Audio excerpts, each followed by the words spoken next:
Please welcome back to the stage Brian Callie. Hello, everybody. Thank you for coming back. Thank you for your attendance and attention and interest in this really important topic today.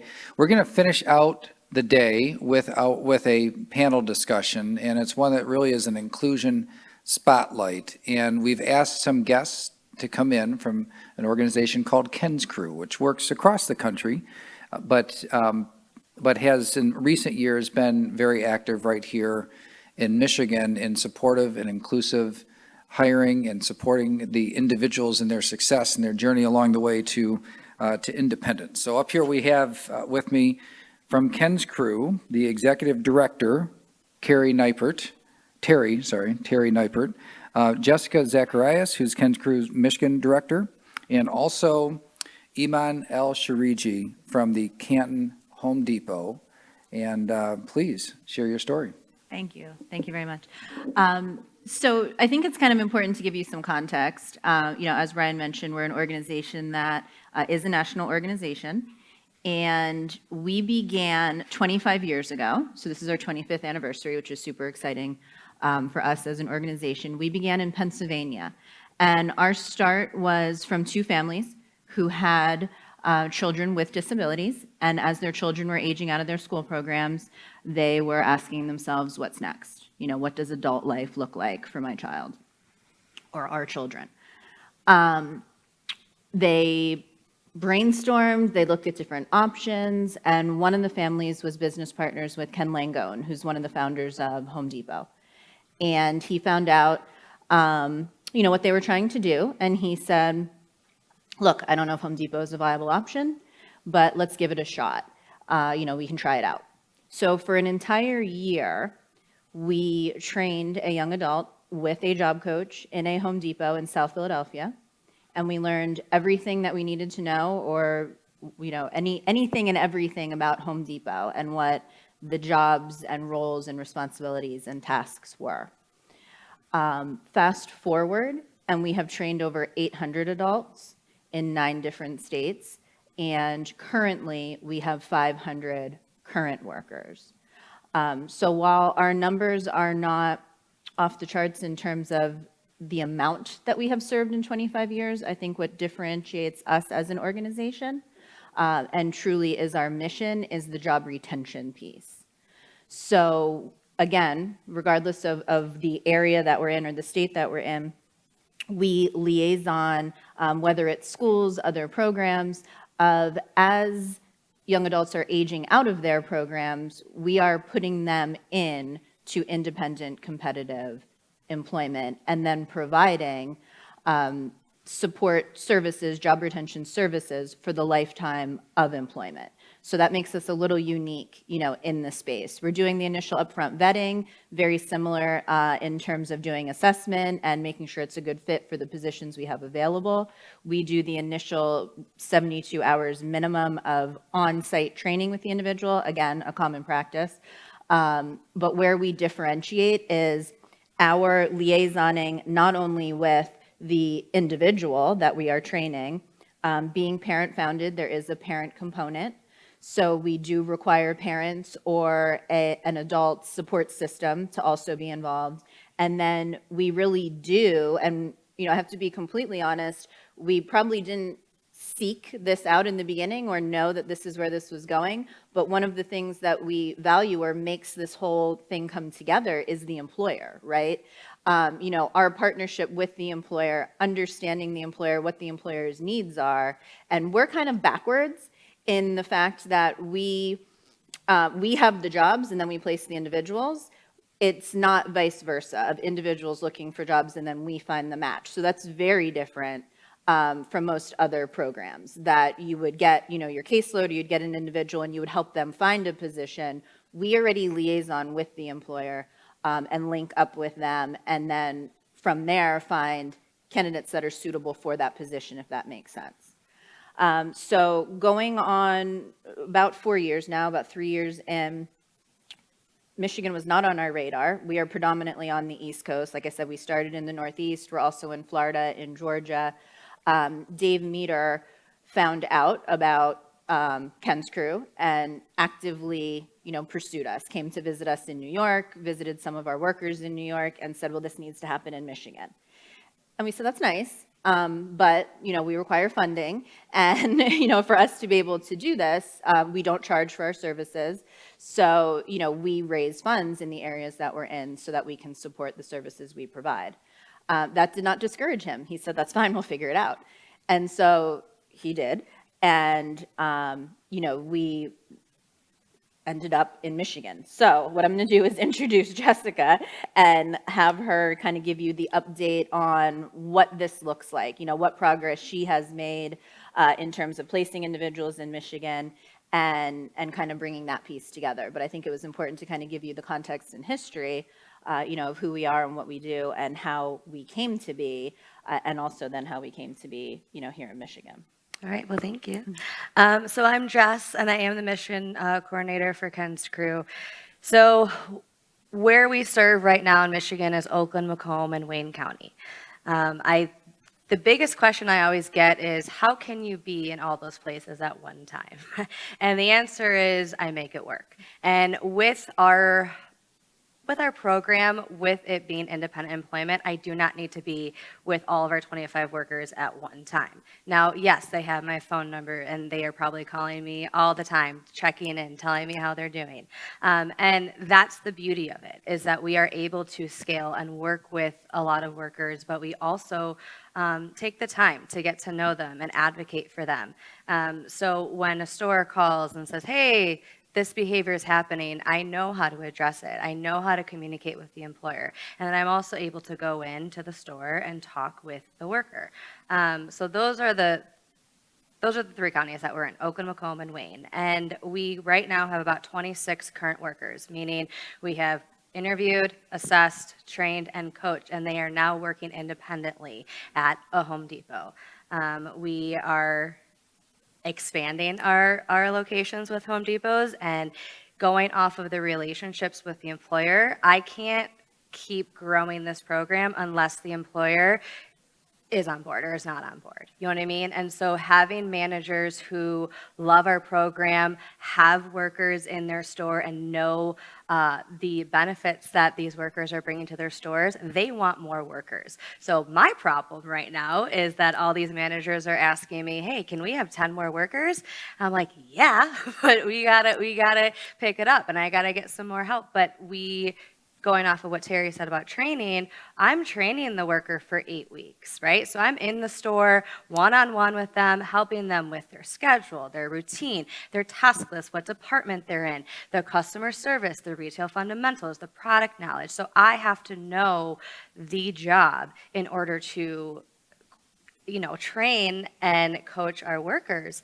And I, of course, I like more departments better than others.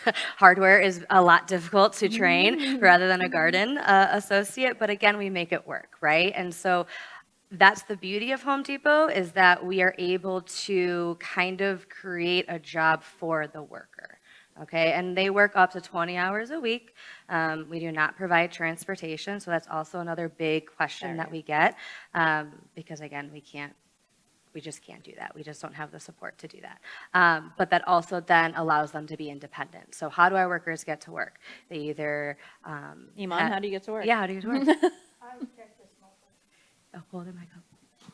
I catch the smart bus.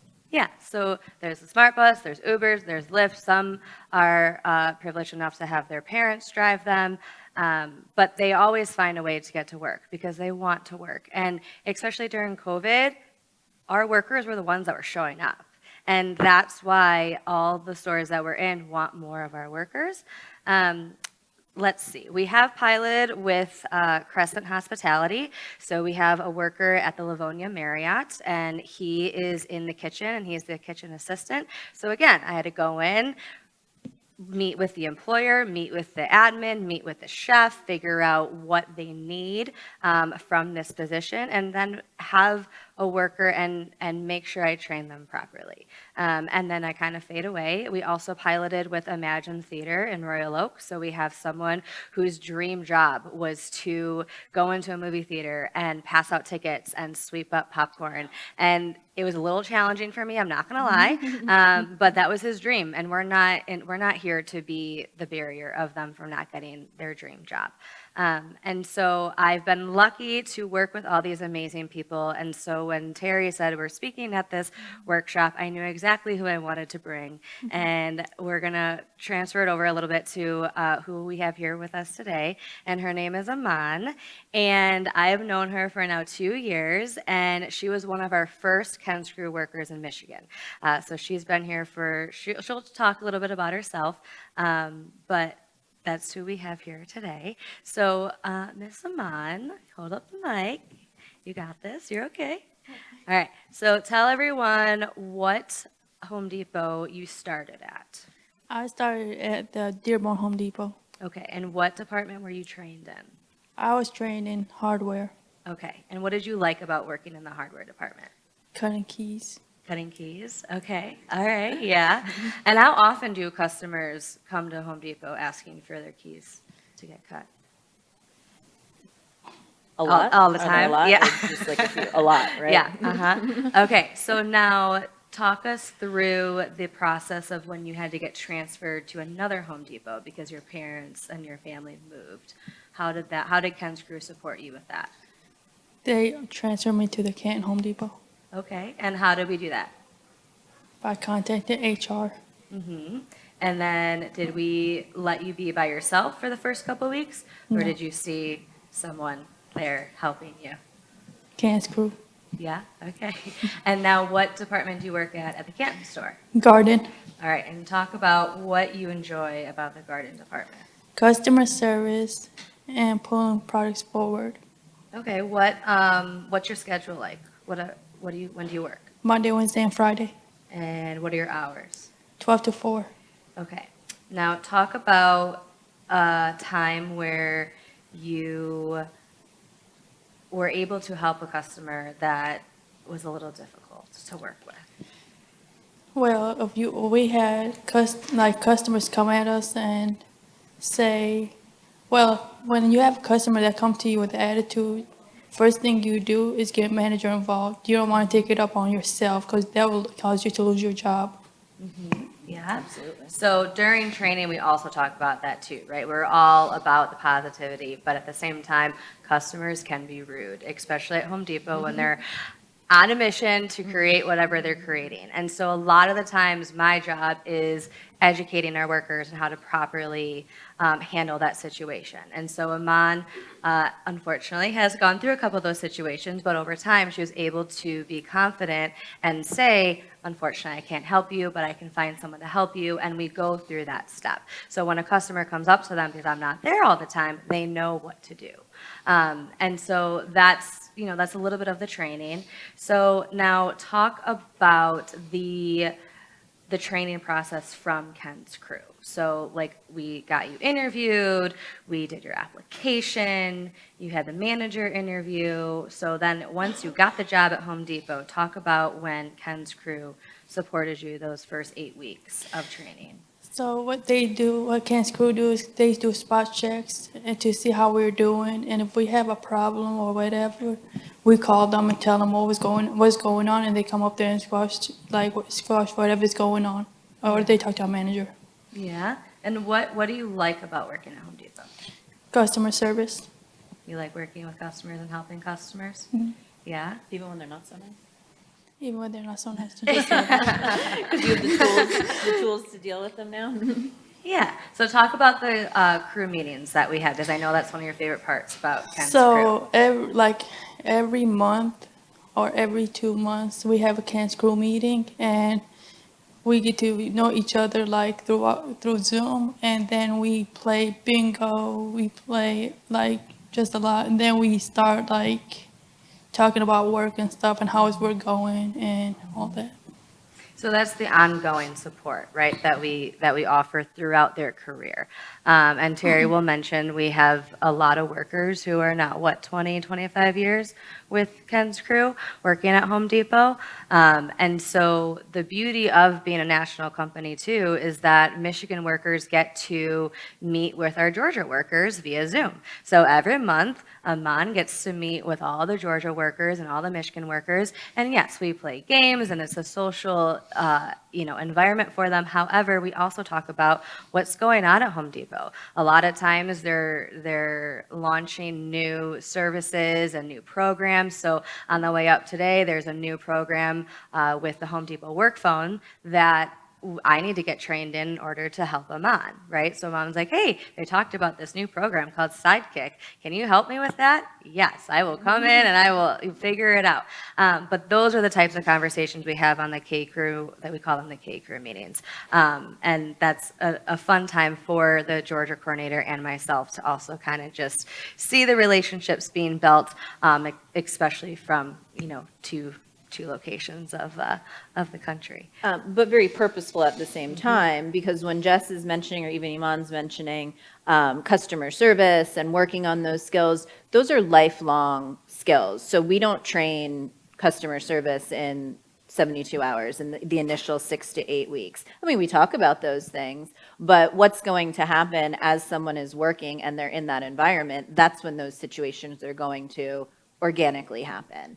And, the way I describe it in a lot of cases, again, it's independent employment for us. We're looking for individuals who, after we do the initial training, are going to be independently employed. So they know their jobs. They know their job tasks. That's not the issue. What will become the issue at some point in time is the soft skills.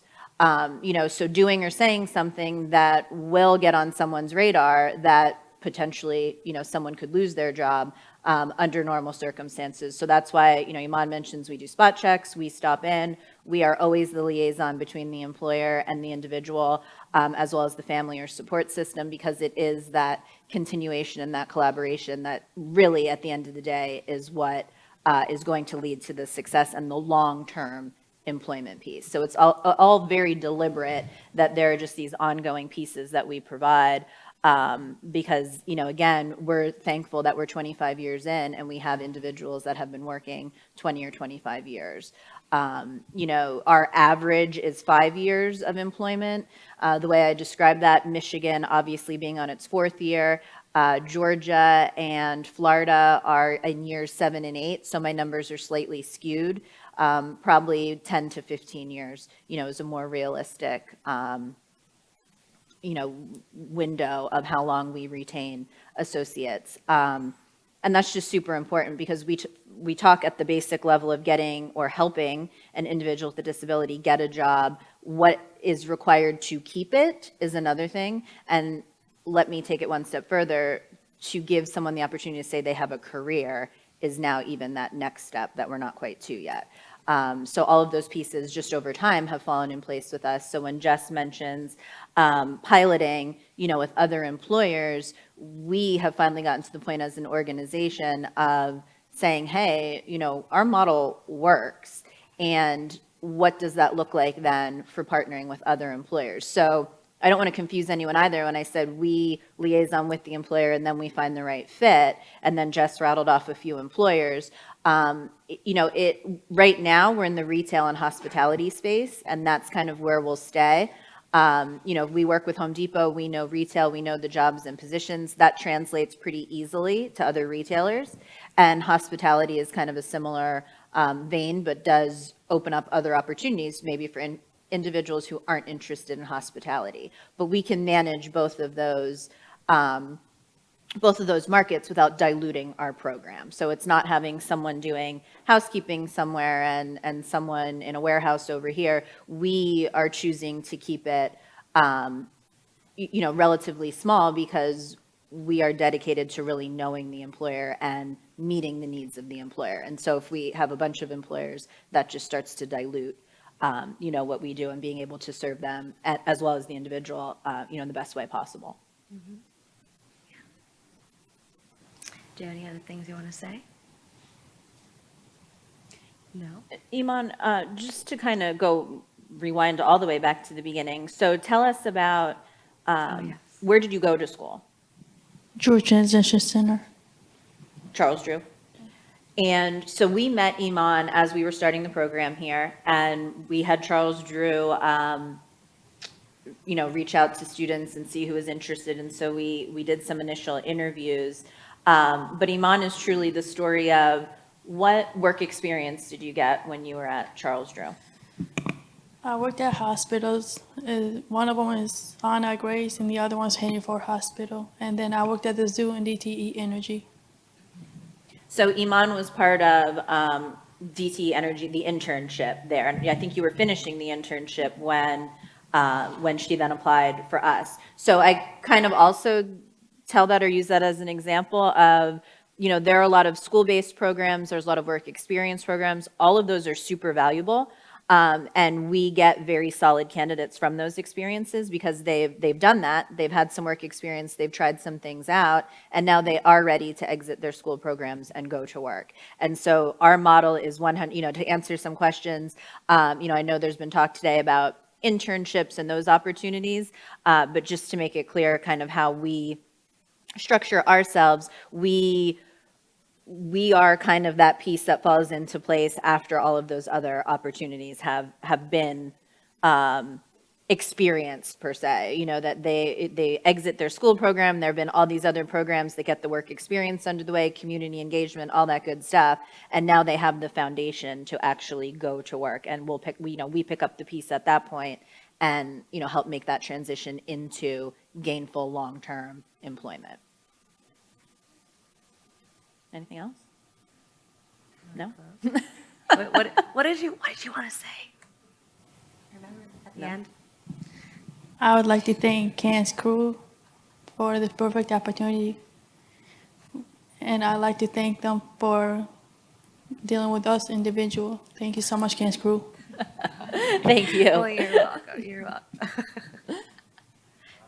Thank you. Thank you.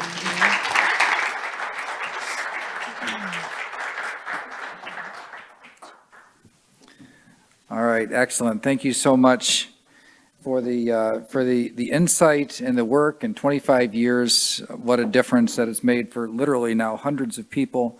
So Terry, Jess, and Iman, thank you for being a part of this, telling your story. And just like that, we're at the end of the program. Thank you. This is the 7th annual, and every one of them is different stories, and there's a lot of momentum, as you can tell. When in the beginning, it was more trying to tell the story of what could be possible, and what I like now about the programming is it's more about what's happening and how you can get in on it. So let me just close out with a few recognitions and acknowledgments. Want to acknowledge again our sponsors who made this possible with no ticket cost for SBAM members. Meyer and AdvisaCare and Rebound, that were the gold sponsors. Silver level sponsors, Enbridge and Consumers Energy. Bronze, Dean Transportation, AT&T, and Blue Cross Blue Shield Specialty Benefits. Thank you all for your support. We also, I don't want to forget to acknowledge our accessibility sponsor, which is Michigan Rehabilitation Services, so the captioning services and the American Sign Language translation. The skills that are required of the people that do this work, it's really something, and something to behold. So thank you for Michigan Rehabilitation Services for sponsoring that service. And then our event sponsors, which is Project Search, Dutton Farm, Autism Alliance, and Peckham, who all participated in different ways today between the breakouts and the panels. It also takes a lot of just work and planning over time to make something like this happen. So I just wanted to acknowledge the SBAM team as well, and Laura Beal from RESH. Laura actually worked with me when I worked in the government, and so she'd been with me and around this work for a long time, and is just so good at bringing it together. Thank you so much for doing that year after year. And looks and sounds good because of the Message Makers team. Thank you for the excellence in all the Mike's work today. It was great. the biggest thank you, though, is to all of you who attended and have an interest in this. And I would invite you to stay in touch. So as if you get in touch with one of these agencies or nonprofits that do the work, supportive employment work, and you decide to take a step and make a hire, I hope that you'll let us know about that and tell us the story. And maybe next year, you'll be up here telling your story to others about how well it can work.